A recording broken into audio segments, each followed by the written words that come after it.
Very good morning, students. Today we are going to start with new chapter, Motion of the Earth, and the page number 121. So let's begin. In the previous chapter, you learned the shape of the Earth by learning about its miniature model of the Earth. You already studied that all the planets rotate on their own axis at different speed. And all the planets revolve around the sun. Her planets की अपनी अपनी speed होती है जो कि सन के चारों तरफ चक्कर लगाते हैं. मैंने एक दो वीडियो बनाए थे पर्सनली कि अर्थ पर कोई भी ऐसी लाइन नहीं होती है, ओनली इमेजिनरी लाइन होती है.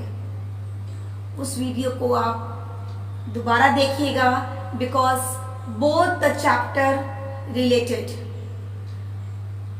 बट एक बार रिमाइंड कर देते हैं कि what is rotation and what is revolution.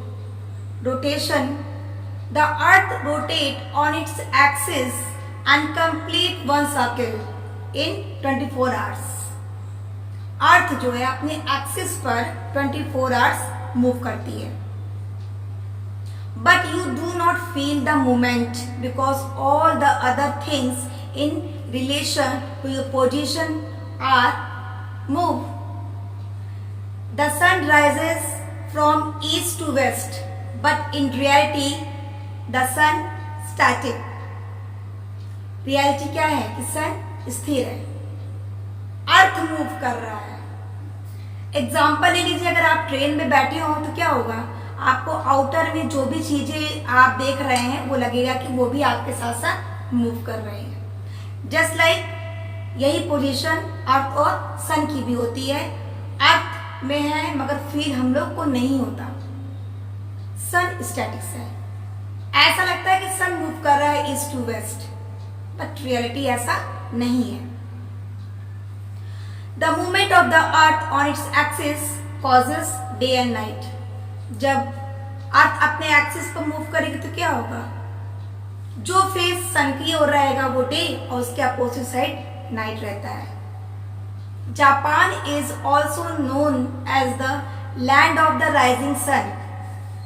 It gets the first sunlight of a new day and thus it got the title. Japan को उगता हुआ सूरज का देश कहा जाता है जहां पर सन की लाइट पहले पड़ती है. The earth axis is not vertical. Earth की एक्सिस जो है वो वर्टिकल नहीं होती है. यू नो, मैंने एक वीडियो बनाया था, this is the vertical and this is the horizontal. Earth अपने एंगल से 23.5 डिग्री टिल्ट है एंड हॉरिजेंटली 66.5 डिग्री टिल्ट है. यानी पोजीशन ये बनती है, एक्सिस की पोजीशन ये बनती है.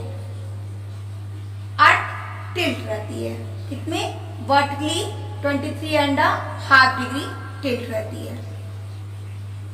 Now the revolution. What is revolution? When the earth revolves around the sun and its movement is in the anti clockwise direction from west to east. Earth sun के चारों तरफ चक्कर लगाती है. कैसे? एंटी क्लॉकवाइज डायरेक्शन में चक्कर लगाती है, वेस्ट टू ईस्ट. अपने ऑर्बिट पर अर्थ सन का चक्कर लगाती है. इस orbit is not a circular. Orbit कैसा होता है? सर्कुलर नहीं है. इट इज ओवल और इलिप्टिकल इन शेप. जो अर्थ जो चक्कर लगाती है उसका ऑर्बिट कैसा है? इलिप्टिकल शेप है. मीन्स आपको ये शेप मिलेगा, इलिप्टिकल शेप मिलेगा. This is elliptical shape, not circle. और अर्थ की जो स्पीड है मूवमेंट करने की 30 किलोमीटर पर सेकेंड की स्पीड है. Clear? Now next topic is effect of the earth rotation. क्या होगा जब अर्थ अपने एक्सिस पर रोटेशन करना बंद कर देगा तो क्या होगा? रोटेट करते करते अर्थ रोटेट कर रहा है, डे एंड नाइट हो रहा है, हीट एंड कोल्ड हो रहा है. बट अगर वो रोटेशन बंद कर देता है तो जो अर्थ का पार्ट जो सन फेस कर रहा है, सन का फेसिंग जो हो रहा है, उस पार्ट में डे होगा और दूसरे पार्ट में नाइट रहेगा। अर्थ का जो पार्ट सन को फेस कर रहा है वहां पे एक्सट्रीमली हॉट रहेगा और the back side extremely cold रहेगा।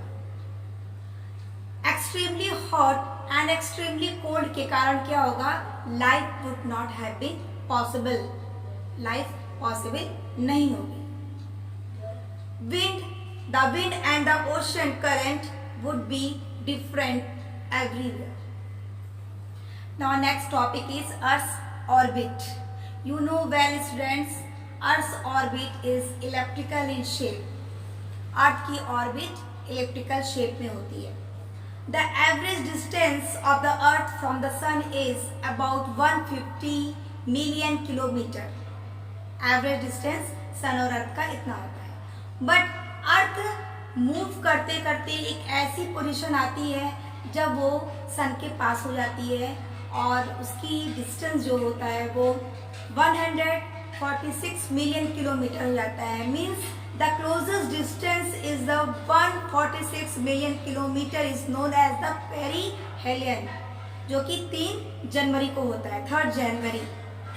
The farthest position of the earth from the sun is at 151 million kilometre is known as the aphelion, जो कि 4 जुलाई को होता है।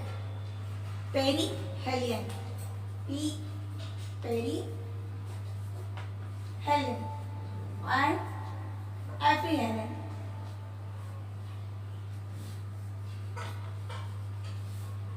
पेरी मीन्स अराउंड या नियर, यानी कि सन के क्लोजेस्ट हो जाता है, और एफीहेलियन मीन्स फार्थेस्ट पोजीशन पे होता है। क्लियर?